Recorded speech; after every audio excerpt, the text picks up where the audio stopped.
it's Hannah and welcome to another week's reading vlog. I finished a Let's Way last night and I gave it 5 stars. I did really enjoy that, despite it having a bit of a slow start. It was a very enjoyable read. The murder mystery aspect was very well done and it did tie in nicely with the Native American indigenous folklore that was in there. I did like that, other than it being mentioned like twice, that the fact that Alatsui didn't want kids and she identifies as asexual wasn't dwelt upon longer than it necessarily needed to be, which is nice. And I liked that the story didn't focus on romance, because there was none in this book. It was all platonic friendship, love and familial bonds, which was a nice surprise. And then, because it is Christmas week,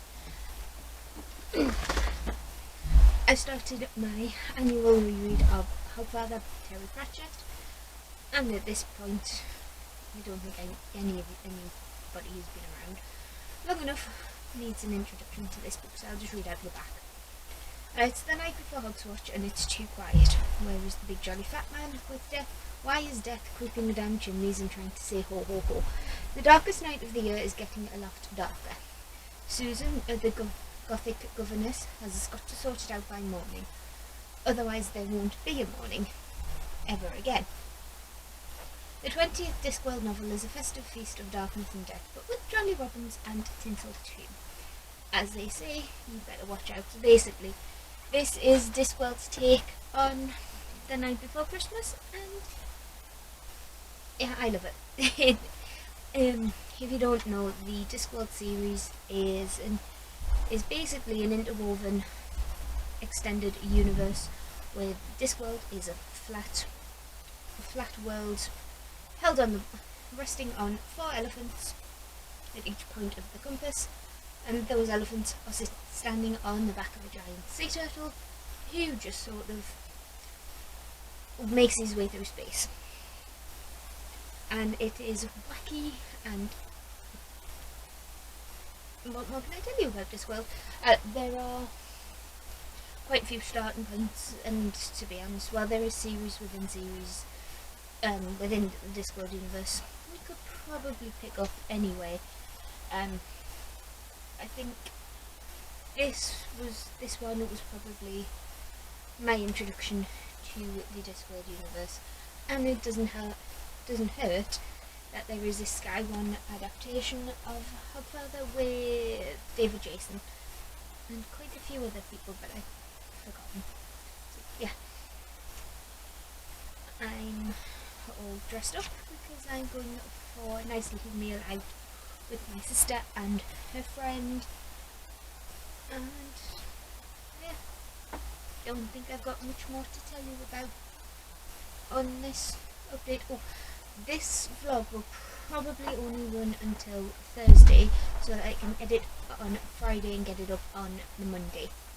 That's the plan anyway, but I might extend it until Friday and end it on the Friday of Christmas Eve so I can get it up and running on the Monday, but we'll just see how things go. But yeah, that's it for this update. I think I've got nothing else to talk about, so bye for now.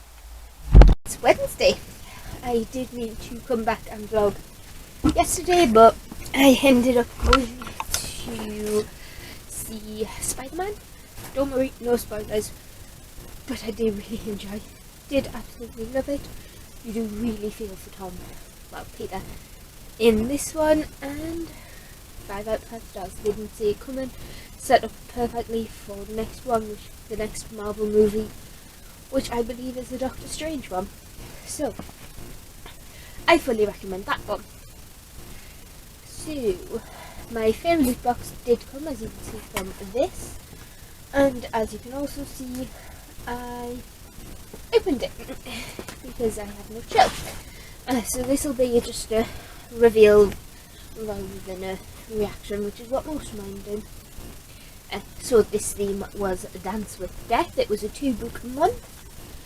So we'll just dive right in. That's one of the books. So we'll pop that there. And that one. So, first of all, we have it is book sleeve. It's the same on either side. It has a zip, and it does have like a fleecy style lining. I just dropped the spoiler card and the book bag. This was inspired by These Violent Delights by Chloe Garner, designed by at Celestial Fan, and I do like a good book sleeve.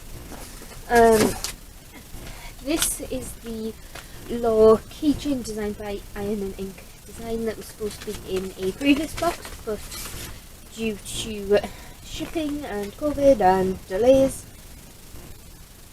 it got pushed back, so we put it in this one. It's a little wing, and there is writing on this side, but I don't think my camera can pick it up. Find your fate to mine. Now, I love this book. I didn't really rate that one Law so highly. I think I was probably a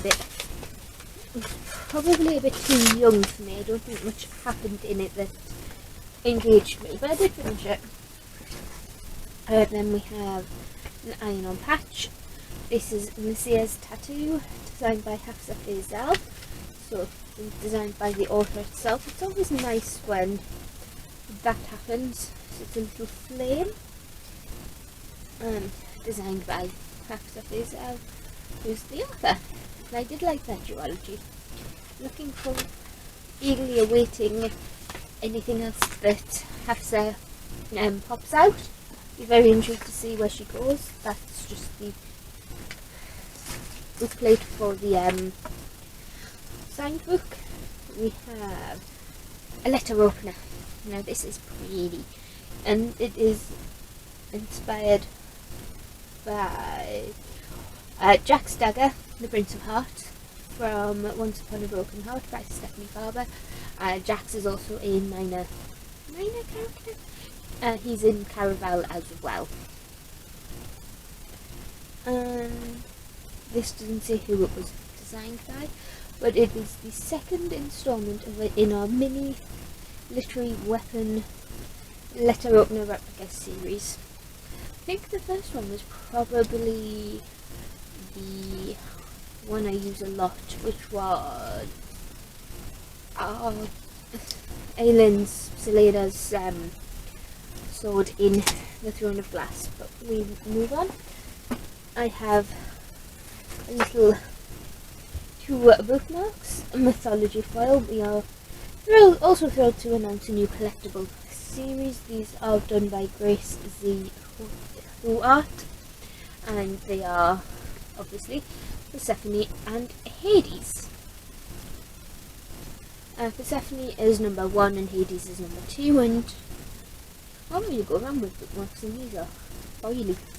Then the tarot cards this month were the 9 and 10 of Pentacles, feature done by LizArt_Zodontics, and feature Io and Victra from the Red Rising series by P.S. Brown.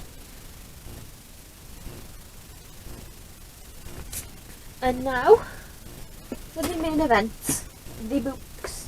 So this was a 2-book month. So the first book is a paperback. This is The Coldest Touch by Isabelle Sterling. Elise is cursed. Every time she touches someone, she experiences how they will die. And when she predicts but is unable to prevent her brother's death, Elise is desperate to escape her terrible gift. Then she meets Clay, a vampire tasked with helping Elise master her rare powers and recruiting her to the Veil, a secret organisation determined to protect the paranormal world at all costs. Excuse me, I just had my tea and burped. At first, Elise is reluctant to work with a vampire, but when she predicts the teacher's imminent murder, she's determined to stop the violent death. As Elise and Clay grow closer, Elise begins to wonder, can she really trust someone tasked with securing her loyalty? Someone who could so easily kill her, someone who might hold the key to unravelling her mother's mysterious death. I'm thinking this is going to be a cute little love story between a vampire and a girl who can see death. And it is signed by the author as well, and I think this is an exclusive cover. Yeah. A newly released title that fans of vampires will surely love features an exclusive cover and is digitally signed. Then we have the main event. We have the author letter, and the main bookmark is in here somewhere. It's in here somewhere. Oh, there it is. Just the theme bookmark. Right, so this is Year of the Reaper by Makia, Lucia. 3 years ago, Lord Cassia disappeared in the midst of war, on a mission entrusted to him by the king. Since then, a devastating plague has swept the land, leaving countless dead and the kingdom forever altered. Having survived a rotten prison cell and a merciless illness, Cass, now 18, wants only to return to his home in the mountains and forget past horrors. But home is not what he remembers. His castle has become a refuge for the royal court, and they have brought their enemies with them. When an assassin targets those closest to the Queen, Cass is drawn into a search for a killer, one that leads him to form an unexpected bond with a brilliant young historian named Lena. Cass and Lena soon realise that who is behind the attacks is far less important than why. They must look to the past, following the trail of a terrible secret, one that could threaten the kingdom's newfound peace and plunge it back into war. We have the author letter with this print, and I'm assuming that this is our guy Cass. We have an exclusive under dust jacket art, as I think is now standard for Fairy Loot, but that is quite stunning. And we have embossing on the cover, and the edges are sprayed black. So that's it for the. Oh, and there is a signature as well. I've already popped it into the book. I think that's it for this update. I'm still reading The Hogfather. I'm that much in. This book doesn't have chapters, so I'm on page 160. I'm on, which I think is just under halfway. This book is 445 pages in this edition. So I think that's it for this update. Don't really have much more to tell you, I don't think. So I'll see you when I see you. Guys, so did I update you yesterday? I don't think I did. Oh yes, I did, because I had a favourite book. But in case you couldn't tell, today is Thursday. I finished work. I filmed a book video to explain the piles around me. It will be up by the time you see this video. That was my favourite.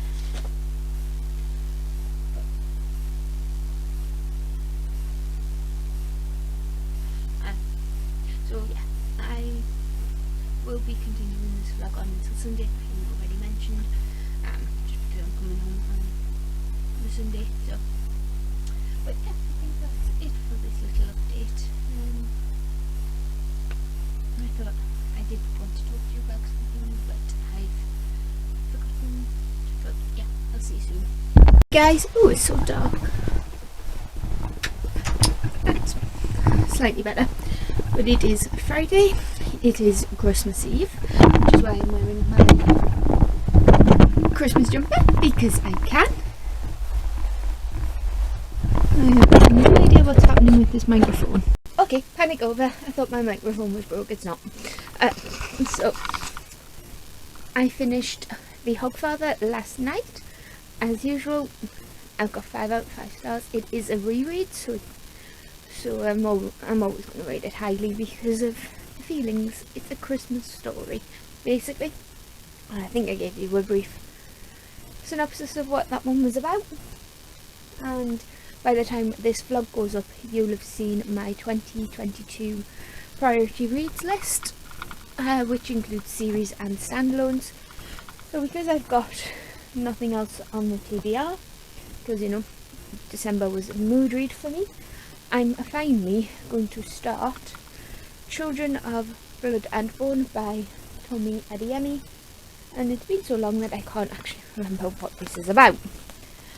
So Zelly remembers when the soil of Arisha hummed with magic, when different clans ruled, burners igniting flames, tiders beckoning waves, Zelly's Reaper mother summoning forth souls. But everything changed the night magic disappeared. Under the orders of a ruthless king, anyone with powers was targeted and killed, leaving Zelly without a mother and her people without hope. Only a few people remain with the power to use magic, and they must stay hidden. Zelly is one such person. Now she has a chance to bring back magic to her people and strike against the monarchy. With the help of a rogue princess, Zelly must learn to harness her powers and outrun the crown prince, who is hell-bent on eradicating magic for good. Danger lurks in Arisha, where strange creatures prowl and vengeful spirits wait in the waters. Yet the greatest danger may be Zelly herself, as she struggles to come to terms with the strength of her magic and her growing feelings for an enemy. Sounds interesting. We'll just pop that in. I'll pop that one there for now. I did get my nails done this morning, so I got some pretty green ones. I don't know if you can tell, but there is a little bit of glitter in there as well. So just waiting around for something to happen on Christmas Eve now. Well, I say that, I'm getting picked up at 3 and it's only like 11ish now, so I have time to sit and read, and I'll see you soon.